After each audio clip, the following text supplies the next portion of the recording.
Dear viewers, শীতের সন্ধ্যা মানে পিঠা খাওয়ার হিড়িক। তাই আমরা চলে গিয়েছিলাম পিঠা বিলাস করতে। এখন আবার বলবেন যে পিঠা বিলাস। আরে ভাই, একটুখানি বৃষ্টি হলে ছাদে গিয়ে ভিজে দাঁড়কাকের মতো ছবি পোস্ট দিয়ে যদি অনেকে বলে একটুখানি বৃষ্টি বিলাস করলাম, সেটা কি যায়? তার থেকে এটা যায়। আমরা রিসপেক্ট থেকে বলতে পারি পিঠা বিলাস করা। কারণ এই শীতের সিজনে এখন আমরা সবাই জানি বাংলাদেশে অনেক অনেক শীত। গ্রাম শহর এখন সব জায়গায় শীতে কাঁপছে।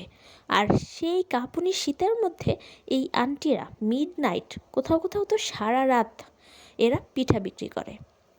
নিশ্চয়ই বলবেন যে হ্যাঁ, তো এমনি এমনি তো করে না, অবশ্যই টাকা পয়সা ইনকাম করে।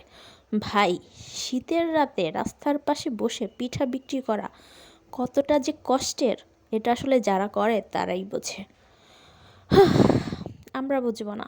একটা জিনিস খেয়াল করে দেখেন তো, এই আন্টিরা যদি পিঠা বিক্রি না করতো, আমরা যারা অনেকেই আছি যারা বাসায় পিঠা বানিয়ে খাওয়ার মতো সময় পাই না, কিংবা ভালো পিঠা বানাতেও পারি না, তাদের জন্যে কতটা উপকার হচ্ছে। বাঙালি কিন্তু ভোজন রসিক মানুষ। সব সিজনেই মানুষ বিভিন্ন রকম খাবার খেতে পছন্দ করে।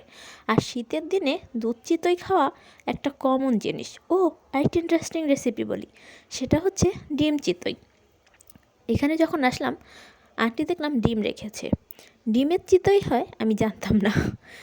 তো এখানে এসে দেখলাম যে ডিম চিতই পাওয়া যায়। আমি গিয়েছিলাম শুধুমাত্র চিতই পিঠা নেওয়ার জন্যে। আর এখানে চিতই পিঠার পিস হচ্ছে 10 টাকা, সাথে 2 রকমের ভর্তা। জিনিসটা অ্যামেজিং না? শীতের সন্ধ্যা, কনকনে শীতে গরম গরম চিতই পিঠা, সাথে 2 রকমের ভর্তা, জিনিসটা কিন্তু অসাম। আমি আপনাদের সবাইকে রেকমেন্ড করতে পারি, অবশ্যই পরিবারের সবাই মিলে একদিন জন্য হলেও যান পিঠা বিলাস করতে।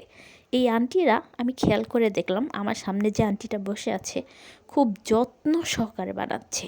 মনে হচ্ছে যে গ্রামের বাড়িতে নানুর, দাদুর, খালামণির হাতের পিঠা। ওকে, টেক কেয়ার, বাই বাই। আর হ্যাঁ, অবশ্যই পিঠা বিলাস করবেন।